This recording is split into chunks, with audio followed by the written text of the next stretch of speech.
So Jon Stewart has just launched a new season of his show, The Problem with Jon Stewart. Already a bunch of the clips are getting a lot of attention, and I'm actually excited for some of the interviews he has coming up. He says he's going to talk to Larry Summers. That will be spicy, I'm sure. He's also going to talk to David Petraeus about the military-industrial complex, and he teases that they have some pretty heated disagreements about the size and nature of said military-industrial complex. I'm looking forward to that.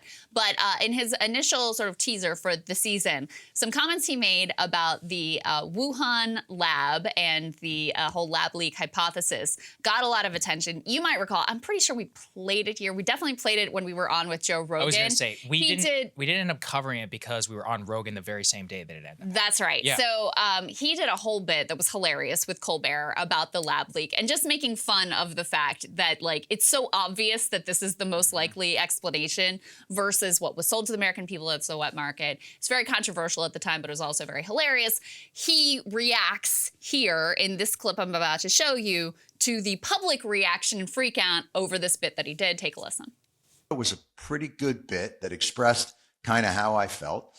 And the two things that came out of it were I'm racist against Asian people and how dare I align myself with the alt-right. I was doing a bit about, and it was similar to a bit I've done on religion. I used to do a bit about religion, saying religion's giving comfort to a world torn apart by religion. So the idea was, about the vaccines and other things that science had truly helped heal a world from a pandemic, probably caused by science. And then I proceeded to go on a kind of a long tangent about why I thought that. And the backlash was swift, immediate, and quite loud.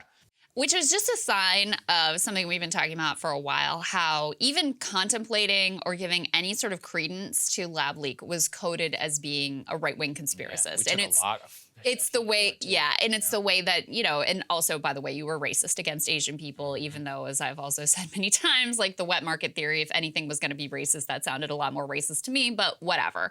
But one of the most extraordinary moments when he was actually delivering that, that whole, like, doing the bit on Colbert was how visibly uncomfortable Colbert was, who basically, like, interrupted him and cut him off. And I remember Rogan was, like, as a comedian, deeply offended and triggered by the fact that he would, like, jump in and screw up the bit in the way that he tried to do. Yeah, and actually, it's true, because Colbert made his bones being a comedian. So for him to violate that code for Jon Stewart, also who's doing a bit on his show, and by the way, owes his entire career to Jon Stewart, is also one of those major, I would say, faux pas. But, as what did Joe say? He was like, he saw his yacht sailing away or something.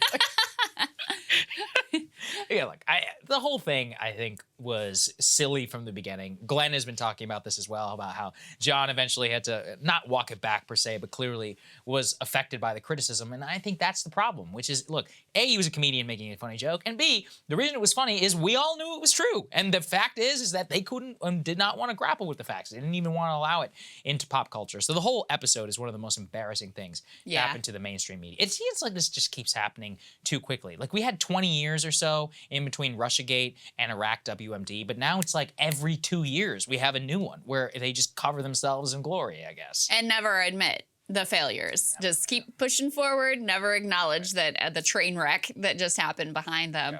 Yeah, I mean, listen, Jon Stewart is fine. He has his show, he has his fame, he's all good, right?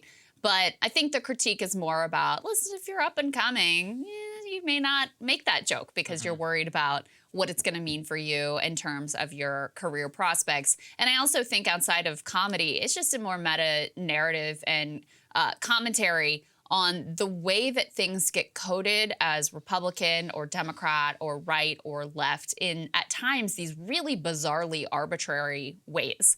Like, there's nothing inherent about a lab leak hypothesis that would make it somehow right-wing.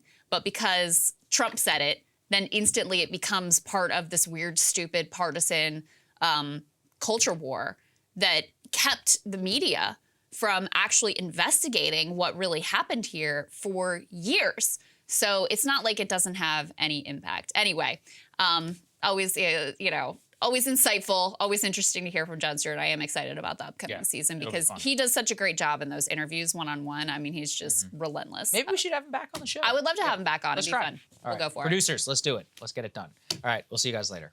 Hey guys, ready or not, 2024 is fully upon us now, and Saagar and I have been brainstorming ways that we can really up our game for this critical election. Yeah, we rely on our premium subs to expand our coverage, to add staff, to upgrade the studio. We just want to give you the best independent coverage of this election, which is possible. So if you can help us out, become a premium subscriber today, breakingpoints.com, or the link is down here in the description video. It really means the world to us, and if you like what we're all about, this is the best possible way to keep us 100% independent, working only for you.